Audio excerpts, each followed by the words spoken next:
Channel ഇനിയും subscribe ചെയ്തില്ലെങ്കിൽ ഇപ്പോൾ തന്നെ സബ്സ്ക്രൈബ് ചെയ്ത് ബെൽ ബട്ടൺ അമർത്തൂ. ഹായ് ഫ്രണ്ട്സ്, ഞാൻ ഡോക്ടർ രാജേന്ദ്രൻ. ഞാൻ ഇന്നിവിടെ ഉണ്ടാക്കി കാണിക്കാൻ പോകുന്നത് വെണ്ടക്ക കൊണ്ടുള്ള ഒരു ടേസ്റ്റി ആയിട്ടുള്ള കറിയാണ്, വെണ്ടക്ക മപ്പാസ്.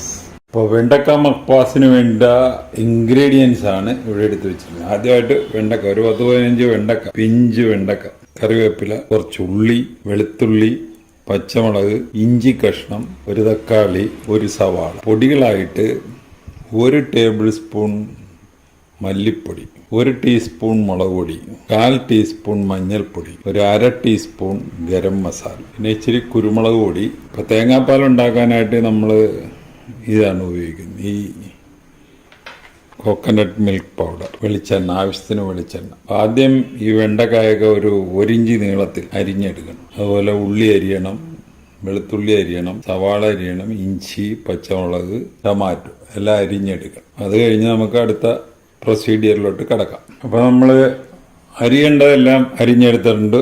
വെണ്ടക്ക, സവാള, തക്കാളി, ഇഞ്ചി, ഉള്ളി, വെളുത്തുള്ളി, പച്ചമുളക്. അതുകൂടാതെ തന്നെ നമ്മൾ പാല്, ഇതിന് 1 കപ്പ് ഒന്നാം പാലും 1/2 കപ്പ് രണ്ടാം പാലും വേണം. അപ്പോൾ നമ്മൾ ആ പൊടിയാണ് ഉപയോഗിക്കണമെങ്കിൽ 3 ടീസ്പൂണാണ് 1 കപ്പിന്. ഈ രണ്ടാം പാൽ ഉണ്ടാക്കാനായിട്ട് 1 കപ്പിന് 1 ടീസ്പൂൺ. അപ്പോൾ 1/2 കപ്പ് രണ്ടാം പാലും 1 കപ്പ് ഒന്നാം പാലും വേണം. അപ്പോൾ ഇനി നമുക്ക് അടുത്ത പ്രൊസീഡിയറിലോട്ട് കിടക്കാം.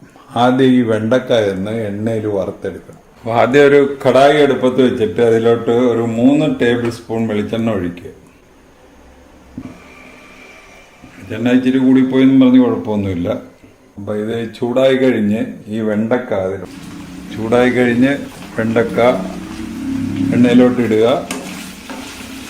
സിമ്മിലിടുക, ചിക്കി ചിക്കി വറുത്തെടുക്കും. ഇങ്ങനെ വറുത്തെടുക്കുന്നതുകൊണ്ട് നമ്മുടെ അതിൻ്റെ വഴുവഴുപ്പൊക്കെ മാറി കിട്ടും. ഇത് വെന്ത് അളിഞ്ഞു പോകാതിരിക്കും.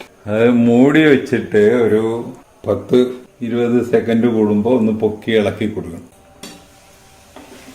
പിന്നെ മൂടി വെക്കുക. ഇതെല്ലാം ഒന്ന് വെന്ത് കിട്ടിയിട്ടുണ്ട്. ഇനി നമുക്കിതൊന്ന് കോരണം. എന്നിട്ട് ആ എണ്ണയിൽ തന്നെയാണ് നമ്മൾ അടുത്ത പ്രൊസീജിയർ.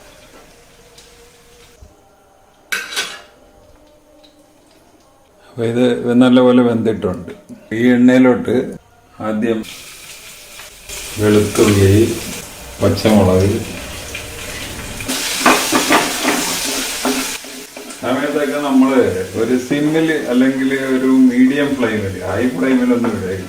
ഇനി നമുക്ക് ഇതിലോട്ട് ആ സവാള അരിഞ്ഞു വെച്ചിരിക്കുന്ന ഇടും. ഇച്ചിരി ഒന്ന് മൂടി വെക്കും.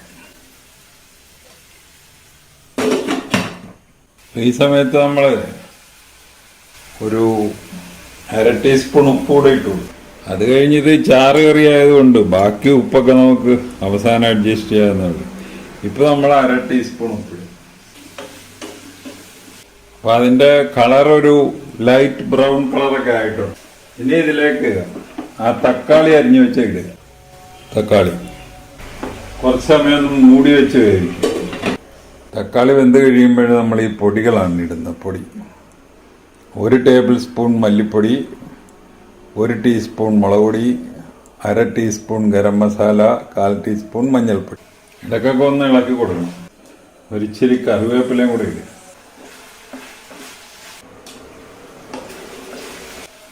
തക്കാളിയൊക്കെ നല്ലപോലെ വെന്തിട്ട് ഇതിലേക്ക് നമ്മൾ ഈ പൊടികൾ ഇടണം. സിമ്മിലായിരിക്കണം പൊടികൾ ഇടാൻ പോകുക.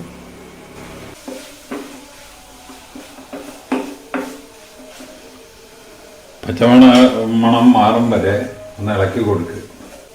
പച്ചമണം ഒക്കെ മാറിയിട്ടുണ്ട്. ഇനിയിപ്പോൾ ഇതിലോട്ട് ആ വെണ്ടക്കായ. ഇത്രയും സമയം നമ്മൾ ലോ ഫ്ലെയിമിലാണ്. ഇനി ആ പാലൊഴിക്കാനായിട്ട് പോകുക.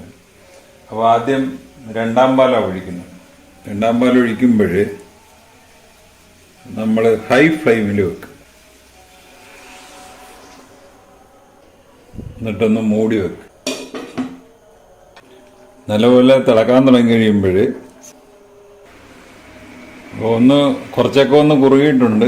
ഈ സമയത്ത് ഇതിൻ്റെ ഉപ്പൊന്ന് നോക്കണം. ഉപ്പ് കുഴപ്പമില്ല. ഉപ്പും തക്കാളിയുടെ ചെറിയ പൊടിയൊക്കെ ഉണ്ട്. നമ്മൾ വേറൊരു കടായി എടുക്കുക, കുറച്ച് എണ്ണ ഒഴിക്കുക. എണ്ണ ഒഴിച്ച് കഴിഞ്ഞിട്ട് ഇനി അതിലോട്ട് അരിഞ്ഞു വെച്ചിരിക്കുന്ന ഉള്ളി ഇടുക.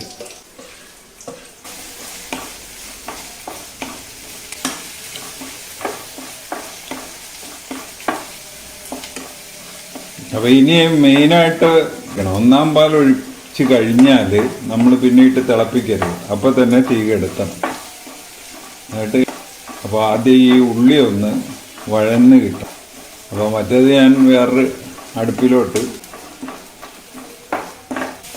നമ്മുടെ ഉള്ളി വഴന്ന് കിട്ടിയിട്ടുണ്ട്.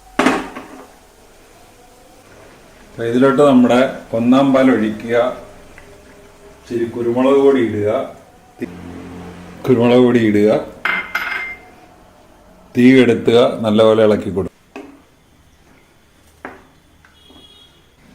ഇനി ഇതിലേക്ക് ആ വഴറ്റിയ ഉള്ളി നമ്മളിതൊന്ന് ഒരു 15 മിനിറ്റ് കഴിഞ്ഞ് ഇത് തുറക്കാവുള്ളൂ. ഏകദേശം 15 മിനിറ്റ് കഴിഞ്ഞ് ഇനി നമുക്ക് ഒന്ന് ഇളക്കി നോക്കാം. അപ്പം നമ്മുടെ വെണ്ടക്ക മപ്പാസ് റെഡിയായി. അപ്പം ഇത് നമുക്ക് ചോറിൻ്റെ കൂടെ കഴിക്കാം, ചപ്പാത്തിയുടെ കൂടെ കഴിക്കാം, അപ്പത്തിൻ്റെ കൂടെ, പിന്നെ ഇടിയപ്പത്തിൻ്റെ കൂടെ. അപ്പോൾ ഈ റെസിപ്പി അനുസരിച്ച് ഒന്ന് ഉണ്ടാക്കി നോക്കുക. ഉണ്ടാക്കി നോക്കിയിട്ട് ഇഷ്ടപ്പെട്ടുവെങ്കിൽ ഞങ്ങളുടെ ചാനൽ സബ്സ്ക്രൈബ് ചെയ്യുക. വേറൊരു വീഡിയോ ആയിട്ട് നമുക്ക് വീണ്ടും കാണാം. Thank you. ഈ ചാനൽ ഇനിയും സബ്സ്ക്രൈബ് ചെയ്തില്ലെങ്കിൽ ഇപ്പോൾ തന്നെ സബ്സ്ക്രൈബ് ചെയ്ത് ബെൽ ബട്ടൺ അമർത്തുക.